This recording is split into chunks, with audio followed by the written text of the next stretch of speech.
Doctor De Luca, bienvenido a Edición Especial. ¿Qué tal? ¿Cómo estás? Buenas noches. Bien, partamos por el ex fiscal Andrew Weissmann. Repasemos un poco este conflicto de intereses que podría ser en realidad fraude, un delito bastante serio. ¿Cómo analiza el proceder de Weissmann? Bueno, es importante resaltar que Weissmann no es el único fiscal que trabaja en el caso en su momento, pero sí era la máxima autoridad. Y eso no es especulación, eso está documentado en el acuerdo, el cual Weissmann firma como el jefe de la sección de fraude, ¿no? Entonces, las decisiones finales sí caen sobre él. Ahora, lo más interesante del acuerdo son dos cosas. La primera es cómo está constituido. Normalmente, cuando una empresa se declara culpable en Estados Unidos de corrupción o de cualquier conducta, se describe en detalle la conducta, se describe en detalle lo que hizo, y si pagó sobornos, se diría que pagó sobornos al funcionario público A en torno al contrato de una venta de 4 aviones o una venta de un gasoducto o una licitación pública de X, y que pagó un soborno de tanto y recibió beneficios de tanto. Eso sería algo normal. Lo que se ve en este acuerdo de Odebrecht, que es atípico, es una situación en la cual se describe 12 países y por cada país se describe, como ves la parte de Perú, dice, bueno, se pagaron, no sé, 85 millones de dólares en sobornos y se recibieron tantos millones de beneficios. No especifica a quién se pagaron los sobornos, no especifica cuáles fueron los contratos o cuáles fueron los negocios o cómo recibieron los beneficios. Es muy nebuloso. Y esa nebulosidad es atípica en un acuerdo de declaración de culpable, por diversas razones. La primera, que uno tiene que establecer claramente qué es lo que se hizo mal. Y la segunda es porque hay víctimas generalmente en los crímenes. Y estas víctimas normalmente tendrían el derecho de resarcirse o de pedir compensación o lo que fuere. Lo cual es una cuestión civil, aunque hay una ley en los Estados Unidos que gobierna los derechos de las víctimas en los casos de delitos económicos, ¿no? Bien, al no mencionar ningún proyecto, al no mencionar ningún negocio específico o ningún funcionario público, lo que efectivamente en práctica termina siendo el acuerdo, deliberadamente o no, eso es especulativo a esta altura, pero lo que en práctica termina siendo el acuerdo es insular a Odebrecht y a cualquier víctima de que la víctima pida compensación por la corrupción en la que se involucró. Claro. Entonces, eso es muy atípico. La segunda parte que es atípica es el timing de la declaración de culpable. La investigación de Odebrecht creo que estaba en curso por aproximadamente 2 años, ¿no? Que no es una gran cantidad de tiempo. En los casos de delitos económicos en Estados Unidos pueden tomar 3, 4, 5 años. 4 años es algo más o menos normal entre que comienza el caso y una declaración de culpable. Puede tomar menos, dependiendo de la complejidad del caso. Entonces, cuando los casos son menos complejos, generalmente puede estar más cerca de los 3 años, 2 años y medio, 2 años por algo muy simple. Y cuando son altamente complejos, pensamos de 4 o 5 años, ¿no? Lo cual, en comparación con la justicia peruana, de todas formas es muy rápido. Bien, el comunicado de prensa del Departamento de Justicia, cuando se firma el acuerdo de declaración de culpable, indica que este es el caso de corrupción más grande de la historia. Sí. El caso de corrupción más grande de la historia. Entonces, lo que acá parece bastante inconsistente y atípico es cómo fue que el caso de corrupción más grande de la historia se resolvió en poco menos de 2 años. Claro, el plazo llama la atención, ¿no? El plazo llama la atención porque esto empezó en el 2015, la investigación, y en diciembre del 2016 se cerró. Que es una velocidad para cuando estamos hablando de documentos y testigos en 12 países con billones de dólares en juego, la velocidad en cerrar esto en menos de 24 meses llama la atención. Claro. ¿No? Entonces, está fuera de lo común. Tenemos 3 cosas hasta ahora. Lo primero es que la manera como está estructurado el acuerdo que supervisó Weissmann anula la posibilidad de que el ciudadano de Lima, de que Lima como víctima pueda después solicitar una indemnización o reparación o lo que fuera. Después protege a Brookfield porque no la menciona. Y después está la reducción del plazo, que llama la atención lo corto que fue el plazo. No diría que la protege a Brookfield porque no la tendría que mencionar. Brookfield no se estaba declarando culpable de nada. Lo que sí hizo Brookfield fue comprar deliberadamente frutos de esta corrupción. Pero, y tampoco diría que la bloquea a la población de Lima a recibir algún tipo de compensación. Pero lo que sí hace, porque si eso hubiera ocurrido sería extremadamente obvio, pero lo que sí hace es tornar un pedido de compensación y demostrar la corrupción sobre ese contrato extremadamente difícil, cuando podría haber sido algo bastante simple, como es en varios otros casos. Entonces, por ejemplo, ha habido casos en los cuales, que son de conocimiento público, un competidor demanda después a la empresa que se declaró culpable de pagar los sobornos por haber perdido una licitación. ¿Pero por qué? Porque cuando se declara culpable la empresa tiene que admitir los hechos. Ok, nosotros pagamos sobornos por tanto para ganar esta licitación, obtuvimos beneficios de tanto, por eso aceptamos la culpa y por eso reciben unos beneficios, ¿no? Bien, el competidor que perdió esa licitación puede, y en el pasado, o los ha demandado al que se declara culpable o ha pedido reconocimiento en las Cortes Federales como víctima. Y el juez o los fiscales le pueden atribuir parte del dinero que paga el que se declara culpable a la víctima, porque obviamente está establecido en la declaración de culpable. Bien, al no mencionar ningún proyecto en Perú o en varios de los otros países, al no mencionar ninguno de ellos, lo hace extraordinariamente difícil, algo que es bastante simple en casos normales. Entonces te voy a dar un ejemplo perfecto de esto. Otro caso que se aceleró justo en el mismo periodo de tiempo, pero que creo que ese caso venía dando vueltas por años, fue el de la empresa Embraer, que es la empresa brasilera que produce aviones. Si uno va y mira el acuerdo de declaración de culpable de Embraer, que fue también en diciembre del 2016, ese acuerdo detalla que Embraer pagó sobornos en 4 países. ¿Ok?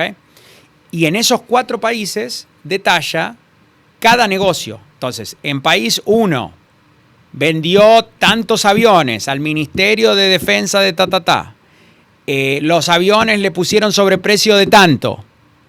Embraer pagó un soborno de tanto. Entonces recibió un beneficio X. Segundo país, el negociado fue así. Pagaron sobornos así. Recibieron estos beneficios y esta fue la venta involucrada. Ese acuerdo también está firmado por Weissmann. En el mismo mes. Y si miras otros, a lo largo de lo que es normal en el Departamento de Justicia, los acuerdos de declaración de culpable normales son como los acuerdos de Embraer. Entonces, en este caso, no. En este caso es todo nebuloso. Y eso es atípico. O sea, no hay manera de pensar que por un momento Weissmann no sepa que es un acuerdo que no se ajusta al detalle que debería tener. ¿Quién mintió? ¿Es Odebrecht? ¿Por qué no aparece Rutas de Lima? Y si se hubiera mencionado Rutas de Lima, ¿no se hubiera tenido que decir que Brookfield lo había comprado en junio? Bueno, era de conocimiento público que había comprado en junio.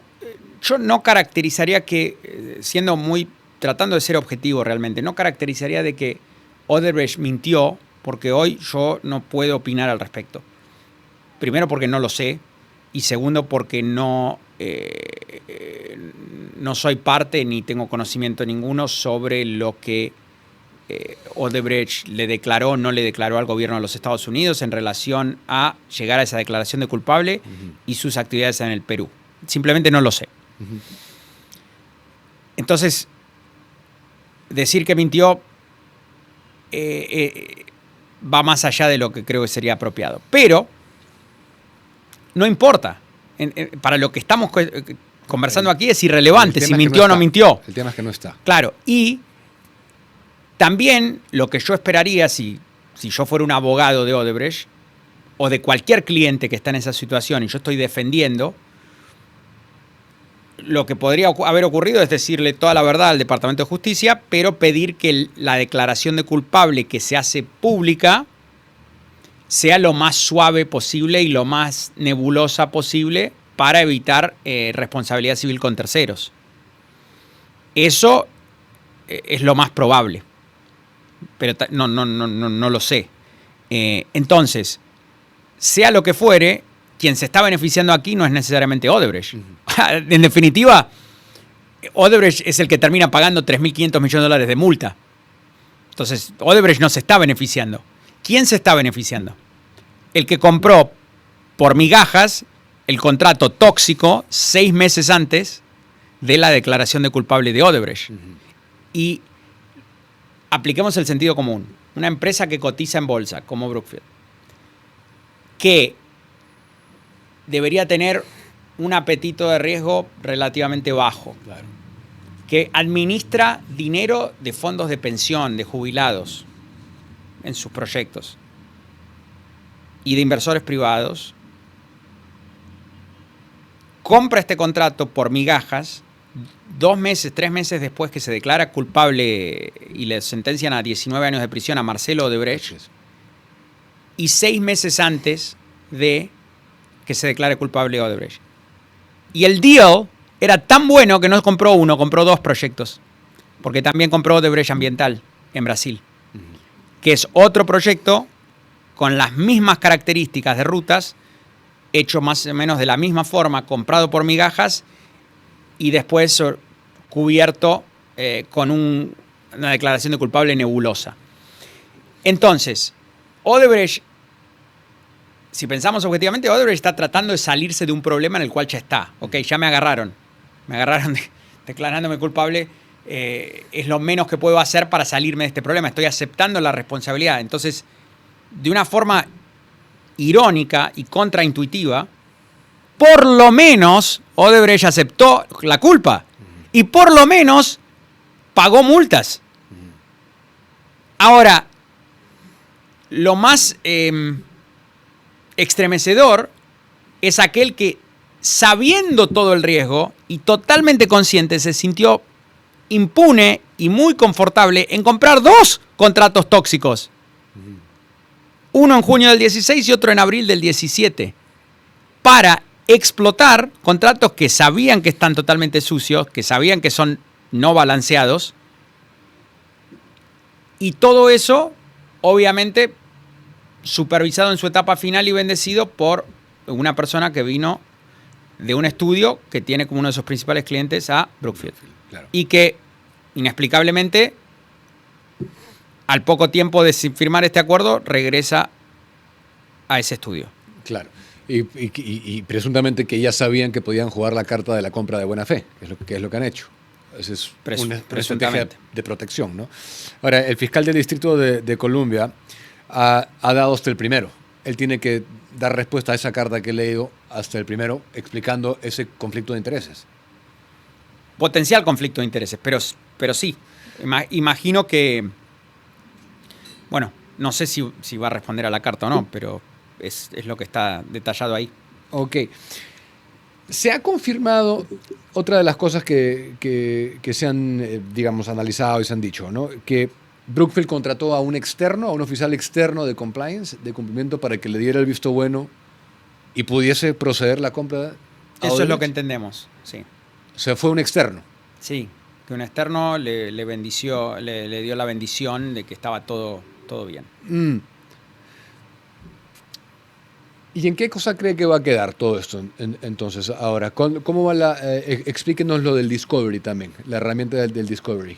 Bueno, la Municipalidad de Lima entró con una acción de Discovery, es una acción judicial en Nueva York, en la cual solicitó a un juez federal que autorice órdenes judiciales para uso aquí en el Perú sobre diferentes procesos que están en curso para que Brookfield, los externos que supuestamente hicieron esta diligencia y varias instituciones financieras revelen información, disponibilicen testigos y documentos y abran los libros para demostrar ciertas transacciones financieras que hasta el día de hoy no han salido a la luz porque son documentos internos de estas entidades. En aproximadamente 7 días el juez federal autorizó 100% de nuestros pedidos y de las órdenes judiciales que solicitamos. Todo fue aprobado y días después de eso apareció en la corte abogados por Brookfield, por su estudio de abogados que dio la bendición a esta transacción, y por Scotiabank, que aparentemente fue el banco que estuvo involucrado en facilitar la parte bancaria y comercial de que Brookfield adquiera el interés de Odebrecht en Rutas de Lima. Eso se va a definir este mes, tengo entendido, la orden del juez. O sea, en abril me refiero. En abril, probablemente. Okay. Bueno, en realidad, varios de las acciones de Discovery, las órdenes continúan válidas y en curso, y otras están paradas esperando una determinación del juez sobre la protesta que ha hecho para Brookfield y Scotiabank para no revelar su documentación interna y qué decía y no decía sobre esta compra de Rutas de Lima. Una empresa como Brookfield, el solo hecho de que acuda un tercero, imagino que tienen un departamento interno de compliance, ¿no? El que tengan que contratar a un tercero para que autorice esto, ¿eso de por sí no es cuestionable? No necesariamente, ocurre todo el tiempo, pero sí es... lo que es cuestionable es que el tercero haya bendecido algo tan obvio. Si uno vuelve en el tiempo a mayo, junio del 2016, esto no es algo... si yo te dijera, con mi experiencia, habiendo sido fiscal por 6 años y más de 8 años en el sector privado y representado a diversos clientes, si yo veo esta situación, no es gris, es bien negra. Entonces, no debería ser algo difícil de determinar que no es aconsejable proceder con esta transacción. ¿Cómo cambia todo esto el curso del caso? Todo esto lo que estamos analizando, los últimos acontecimientos. Bueno, lo que determina es que lo que viene diciendo la municipalidad hace años, de que el contrato es tóxico, de que es corrupto, etcétera, tiene fundamentos, tiene base. Si no, no creo, así lo describe el fiscal en la carta, el fiscal Ed Martin, y esos fundamentos, irónicamente, disparan una situación que ya veníamos anticipando, que es la parte final de la jugada de este tipo de inversiones de Brookfield. Y de nuevo, no es esta la única, ¿no? Rutas de Lima es la que se conoce acá en el Perú, pero hay otras en el mundo. Esto es una jugada clásica, por decirlo así, en el playbook de ellos. ¿Cuál es la jugada clásica? Me compro un contrato adquirido con corrupción en el cual el que pagó los sobornos tiene que vender de emergencia. Lo compro por migajas, pero al vendedor lo mantengo dentro de la empresa para después poder repasarle dinero.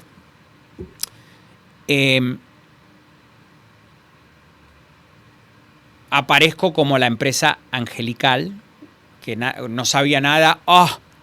Dios mío, no lo puedo creer. ¿Había corrupción acá? No. ¿Quién se podría haber imaginado? Okay. Y comienzo a explotar ese contrato que adquirí por migajas con todos sus beneficios excesivos, que son frutos de para qué se pagaron las coimas, para tener beneficios excesivos. No se pagaron las coimas para tener un contrato común y corriente. Claro. Bueno, entonces, adquiero ese contrato, lo empiezo a explotar. Y hay 2 escenarios, pero como un fondo de inversión muy sofisticado y astuto, no puedes dejar nada al azar, no puedes dejar nada en chances. Entonces, el escenario 1, voy a explotar este contrato que lo compré por nada y me beneficio todos los años de los beneficios excesivos que ya genera el contrato.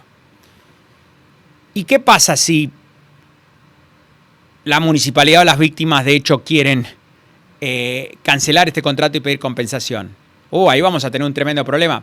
No, quédense tranquilos porque siempre tenemos el plan B, el arbitraje bilateral, que en este caso están ahora con 2.700 millones de dólares reclamando a partir de la semana pasada. ¿Por qué el arbitraje bilateral? Porque fuimos acosados de comprar un contrato corrupto. Pobrecitos, el fondo de casi $1 trillón está siendo acusado por la municipalidad, que tiene un presupuesto anual de que 600 millones de dólares, y el fondo de $1 trillón pretende ser Caperucita Roja, ¿no? Y decir que está siendo acosado. Pobrecito, el fondito que está siendo acosado. Siempre está en los planes eso, meter el arbitraje bilateral. ¿Y cuál es la defensa en el arbitraje bilateral de ellos? Que es la misma defensa que aplicaron en todas los dos arbitrajes que ya hubo. Solo una. Solo una.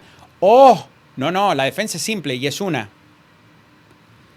La municipalidad dice que este contrato hubo corrupción. Primero, que si hubo corrupción nosotros no lo sabíamos. Y segundo, que no hubo corrupción.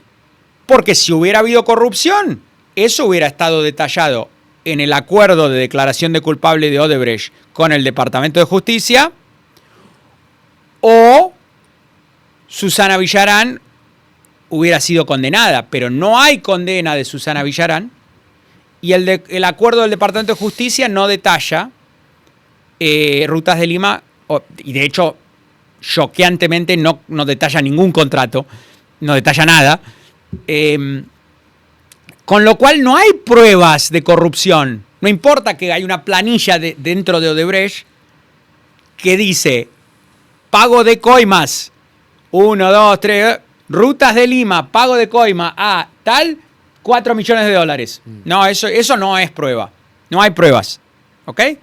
Entonces, al tener una situación acá donde nunca se empieza el juicio oral de Susana Villarán, y al tener un contrato nebuloso, un acuerdo de declaración culpable nebuloso con el Departamento de Justicia, señores, acá vamos a ganar, pase lo que pase. O explotamos el contrato corrupto o metemos un arbitraje bilateral y listo. Una cosa de locos. Un negocio redondo, por donde lo mires. Y ahora que habla de beneficios excesivos, ellos compran en junio del 2016 y en 2017, poco después de que el Departamento de Justicia finalizara el acuerdo de culpabilidad de Odebrecht, Brookfield anuncia el aumento de las tarifas del peaje a 10 soles. Y más. Sí. Y compra otro activo tóxico, que es Odebrecht Ambiental. Porque si estamos confiados en nuestra jugada, vamos con todo. Entonces, pensemos esto. En junio del 2016 compra el contrato tóxico con esta jugada que acabo de describir de Rutas de Lima. 2 meses después que a Marcelo Odebrecht lo sentencian a 19 años de prisión por pagar las coimas. En diciembre, Odebrecht se declara culpable de pagar un montón de sobornos en Perú y otros países. Y en abril del 2017 van y compran otro contrato tóxico de Odebrecht. Claro, con la teoría de que no sabían. Con la teoría de que no sabían. Claro. O sea, es una falta de respeto, una arrogancia tan grande, una soberbia, que realmente merece justicia. Uh-huh. ¿Qué cosa es lo mejor que puede pasar para Lima? ¿Qué está reclamando Lima en este caso? Lo que está reclamando Lima es que se anule el contrato y bye bye, que se vaya. Pero compensación económica no. Es solo la nulidad. Por supuesto, pero no ha habido ni chance de pedir compensación económica si es solo ataques. Que los que están constantemente pidiendo dinero son los pobrecitos del fondo de $1 trillón. Ellos son los que están pidiendo dinero. Y lo que ha propuesto la municipalidad innumerables veces es, señores, váyanse. Puede ser que haya pedidos de compensación, de hecho los debería haber, pero no hemos ni siquiera llegado a ese punto porque es una defensa atrás de otra defensa, atrás de otra defensa, sin piedad. Entonces, tener la cara de pedir $2.700 millones, uh-huh. Claro, obviamente eso ellos lo vienen planeando hace meses. Y no se esperaban que 2 días después de meter su arbitraje bilateral, el Departamento de Justicia iba a reexaminar uno de los pilares que ellos están usando. Entonces, ahora, ¿qué está pasando? ¿Cómo está cambiando el juego? La jugada tiene 2 pilares. El acuerdo nebuloso con el Departamento de Justicia y que acá no haya una condena de Villarán. Cueste lo que cueste. Que no la haya. Esa es la defensa. El pilar Departamento de Justicia está empezando a tambalear. Algo que no creo que anticipaban. Bueno, nadie podía anticipar que eso iba a pasar. Y el pilar de una condena de Villarán aparentemente está firme y fuerte acá. Porque yo recuerdo haber estado aquí en Perú en octubre del año pasado. Ya los fiscales, que demoraron bastante, pero terminaron de preparar el caso, tienen todas las pruebas, todos los testigos, todo listo para empezar. Y recuerdo que era cuestión de días para que el juez Chávez Tamaris, creo, ordene que comience el caso. Que comience el juicio, ¿no? Sí. Bueno, hoy estamos casi en abril y creo que no empezó el juicio. ¿Alguien me puede explicar por qué? Sí, siempre hemos cuestionado esa dilación, que es un beneficio a su vez, ¿no? Hacia Villarán. Es el segundo pilar. Sí. Nunca hubo un juicio de Brookfield a Odebrecht por haberle vendido un contrato corrupto y meterlo en este lío. Eso de por sí también ya invalida. Imagínate los trapitos que saldrían al sol. La credibilidad. Porque supuesto. Una empresa que se respeta diría, oye, tú me metiste en este lío, entonces me voy contra ti también mientras sigo peleando mi otro. Pero no hay. No hay eso. Y no creo que lo vaya a ver nunca. Y eso yo quería saber porque no se habla mucho de eso, de más allá de la nulidad del contrato, qué cosa es lo que reclamaría Lehman por un beneficio que ha costado, aparte no solamente este costo, sino muchos otros costos que este contrato nos ha generado. Tremendos. Pero no me quiero adelantar Okay. a cuál serían esos reclamos hoy. Pero lo que sí creo que es importante para el público considerar es que si se progresa con esa investigación que aparentemente está haciendo la Fiscalía en Washington sobre lo nebuloso que fue el contrato, el acuerdo de declaración de culpable de Odebrecht, eso eliminaría uno de los obstáculos. Y ahí sería una situación, creo, insustentable para el juez, ¿no? Chávez Tamaris. ¿Por qué no empezó el juicio de Villarán? ¿Por qué? Porque ahí quedaría, eso es el último obstáculo, y se generaría una situación que obviamente no creo que sea deliberada, aunque no lo sé, creo que vamos 8 años esperando que empiece un juicio oral, parecería una persona atípico. Que lo ha confesado en un medio de comunicación. Parecería nacional. atípico, 8 años esperando que comience el juicio oral, pero estaríamos en el punto del cual los contribuyentes peruanos, porque es contra la República de Perú, si Brookfield gana 2.700 millones de dólares, ¿quién lo va a pagar? El Estado. El Estado. ¿Y quién es el Estado? Los contribuyentes. Entonces, tus hijos, tus nietos, tus bisnietos, y todos lo van a pagar en forma de impuestos más altos. Y es bizarro pensar que la clave de eso, lo que lleva a eso, es que está todo en las manos de un juez que decide que no empiece el juicio oral. Porque obviamente una vez que está la condena de Villarán, el arbitraje bilateral se derrite y desaparece. Entonces 2.700 millones de dólares se convierten en 0. Bien. Y todo eso está en las manos de una persona y inexplicablemente no empieza el juicio oral. Pero eso por el lado de aquí, ¿no? Pero claro. Si se da lo del Departamento de Justicia... Es que los dos van en paralelo. ¿Se tienen que dar los dos? No, no se tienen que dar los dos. Con que se dé uno de los dos. El Departamento de Justicia yo creo que va a ser antes. Eso es muy preocupante. Bueno, es que yo conozco acá... A fin de cuentas, un juez está ahí para proteger al público, para proteger a la población, y al no comenzar el juicio oral, deliberadamente o no deliberadamente, no estoy sugiriendo que es deliberado, no lo sé, pero el causal concreto de eso es que está avanzando un arbitraje de 2.700 millones de dólares que van a tener que pagar todos los contribuyentes peruanos, que es totalmente evitable. Es que así funciona la corrupción. Acá funciona bueno, en todos lados, pero acá funciona la corrupción así. Llevamos 8 años, casi una década, y hasta ahora no tenemos una sentencia sobre este caso. Ahora, para mí el conflicto de intereses es evidente, ¿no? Pero del 2000, una cosa que quiero pedirle que me explique, del 2015 al 2019 permanece en la sección de fraudes, Andrew Weissmann. ¿Cuál es la relevancia de ese departamento, para que la gente entienda? En realidad no permanece hasta el 2019 en la sección de fraude. Eso creo que está en lo que dice la carta. Está en la carta claro. del fiscal. Y eso técnicamente es correcto. Técnicamente. En la práctica está ampliamente documentado en público. Lo que ocurre es que poco después que el presidente Trump asume el primer mandato, Andrew Weissmann la terminología que tenemos en Estados Unidos sobre esto es detallado, es enviado como un asignamiento especial, una asignación especial sí. a el equipo de Robert Mueller, que fue el fiscal especial que investigó a Trump sobre todos los asuntos de Rusia durante su primer mandato. Bueno, esa larga investigación que terminó en nada, al final no había nada de Rusia, pero no importa. Es otro tema eso. Lo importante es que no es que él permaneció en su cargo supervisando este tipo de casos y este tipo de acuerdos hasta el 2019. ¿Ok? Pocos meses después de firmar este acuerdo, se fue a hacer el trabajo de investigarlo a Trump durante su primer mandato y al entorno, ¿no?, de Trump. Y cuando concluye eso, cuando concluye el caso de Mueller, se va. ¿Y a dónde se va? A la empresa privada, a la firma, al bufete. Que eso fue, correcto. Entonces la razón no es que se quedó en su función normal, que estaba en diciembre del 2016, continuó 3 años más en esa función, no. Inmediatamente pasó a una asignación especial que fue esta de investigar. Y la presunción es que él fue remunerado con creces cuando regresó al bufete. ¿Cuál era el apuro? ¿Por qué tenía que correr para firmar en diciembre del 2016 a toda costa ese acuerdo? Se firmaron muchos acuerdos ese diciembre. Una anomalía de acuerdos, una batería de acuerdos. Esto es público, ¿no? Lo pueden buscar. Pero si buscan históricamente, fueron muchos acuerdos.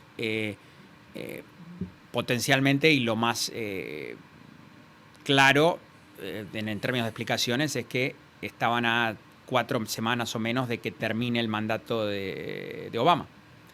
¿Y qué significa eso? Lo que significa que cuando esto ocurre con todos los presidentes, ¿no? Es lo que hablamos de la puerta giratoria, no es una cuestión demócrata o republicana, sino que es la práctica, que es lo que ocurre. Cuando se va una administración, que se iría el 20 de enero del 2017, la amplia mayoría, no sé, el 97, el 98% de los designados políticos, que los que tienen cargos políticos, cargos de confianza, tienden a salir a las pocas semanas, ¿no? Algunos se quedan 1 mes, 2, pero en breve salen. Entonces, lo que termina ocurriendo es que si uno quiere cerrar y tener certeza que se va a cerrar de la forma que uno quiere el acuerdo, es mejor hacerlo antes que salgan todos los designados políticos. Es la especulación, ¿no? Entonces, bueno, una batería, como digo, de acuerdos que se firmaron ahí en diciembre. Bueno, yo voy a dejar que mi cerebro corra con las especulaciones, pero me estoy haciendo 1000 ideas y para mí es muy claro lo que debe haber pasado.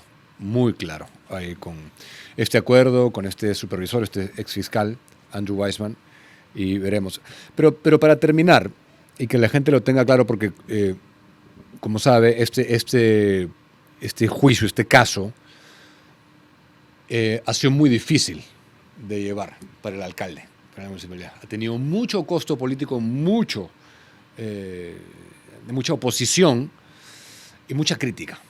Un costo político altísimo. Pero según lo que estoy viendo aquí ahora, con estas últimas revelaciones, la municipalidad se está situando en un terreno positivo. ¿Me equivoco? No te equivocas. Correcto. ¿Qué sigue? Bueno, el proceso de discovery está en curso. Esperamos concluir eso en los próximos meses.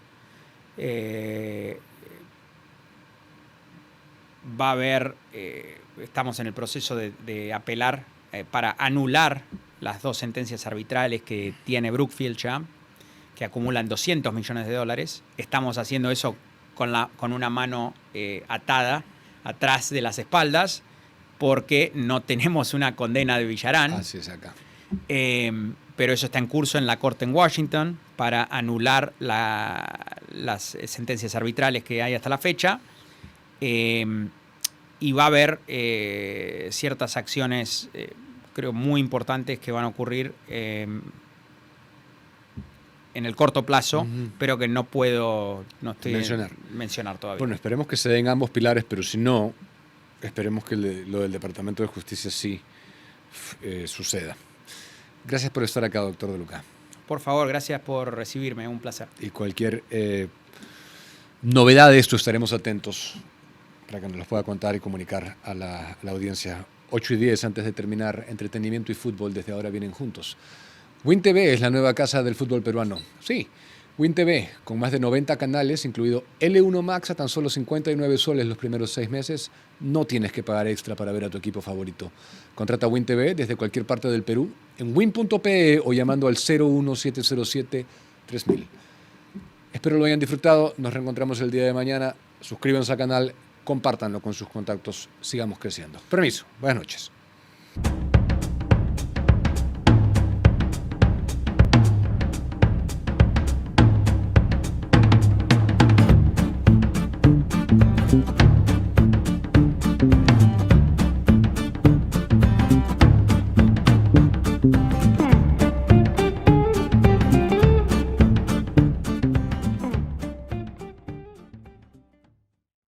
Gracias por estar con nosotros. Si te gustó lo que viste, dale click al botón de suscribirse abajo para que no te pierdas ninguno de nuestros clips y episodios completos.